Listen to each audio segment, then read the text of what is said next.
எழுதிய 2ஆம் திருமுகம் 11ஆம் அதிகாரம். பவுலும் போலித் திருத்தூதர்களும். என் அறிவினத்தை நீங்கள் சற்றே பொறுத்து கொள்ள வேண்டும். ஆம், சற்றே பொறுத்து கொள்ளுங்கள். உங்கள் மீது கடவுள் கொண்டுள்ள அதே அன்பார்வத்தை நானும் கொண்டுள்ளேன். கிறிஸ்து என்னும் ஒரே மணமகனுக்கும் உங்களுக்கும் இடையே மன ஒப்பந்தம் செய்துள்ளேன். அவர் முன் உங்களை கற்புள்ள கன்னியாக நிறுத்த வேண்டும் என்பதே என் விருப்பம்.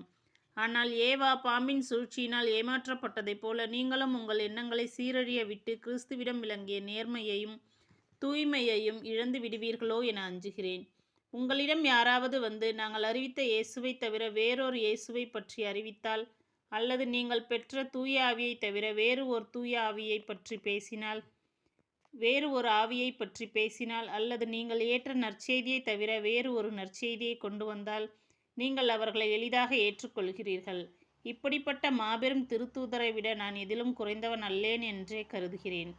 நான் நாவன்மையற்று இருக்கலாம், ஆனால் அறிவு அற்றவன் அல்ல. இதை எப்போதும் எல்லா வகையிலும் உங்களுக்கு தெளிவுபடுத்தியே இருக்கிறோம். ஊதியம் எதுவும் எதிர்பார்க்காமல் நான் உங்களுக்கு நற்செய்தி அறிவித்தேன்.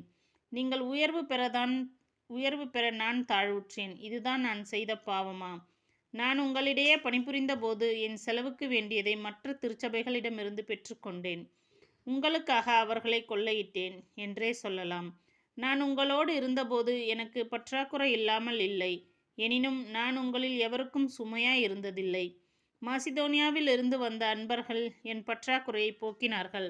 நான் எதிலும் உங்களுக்கு சுமையாய் இருந்ததில்லை, இனி இருக்கவும் மாட்டேன். கிறிஸ்துவின் உண்மையே என்னுள்ளும் இருப்பதால் நான் பெருமைப்படுவதை அக்காயா பகுதியிலுள்ள யாரும் தடுக்க முடியாது. ஏன் இப்படி சொல்கிறேன்?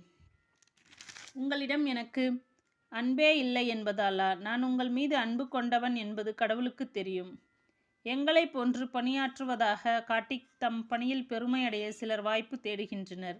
அந்த வாய்ப்பு அவர்களுக்கு கிடைக்காதிருக்க நான் இப்போதும் செய்து வருவதையே தொடர்ந்து செய்வேன். ஏனெனில் இத்தகையோர் போலி திருத்தூதர், வஞ்சக வேலையாள்கள், கிறிஸ்துவின் திருத்தூதராக நடிப்பவர்கள்.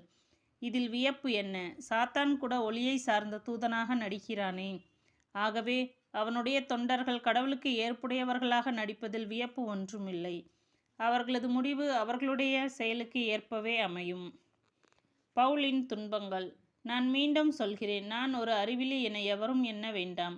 அவ்வாறு எண்ணினால் என்னை அறிவிலியாகவே வைத்துக் கொள்ளுங்கள். அப்படியானால் நானும் சற்று பெருமை அடித்து கொள்ளலாமே.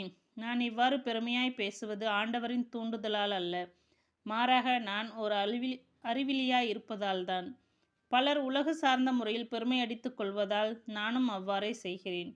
நீங்கள் அறிவு கூர்மையுள்ளவர்கள் அல்லவா? அறிவிலிகளை மனமுவந்து பொறுத்து கொள்பவர்கள் ஆயிற்றே. யாராவது உங்களை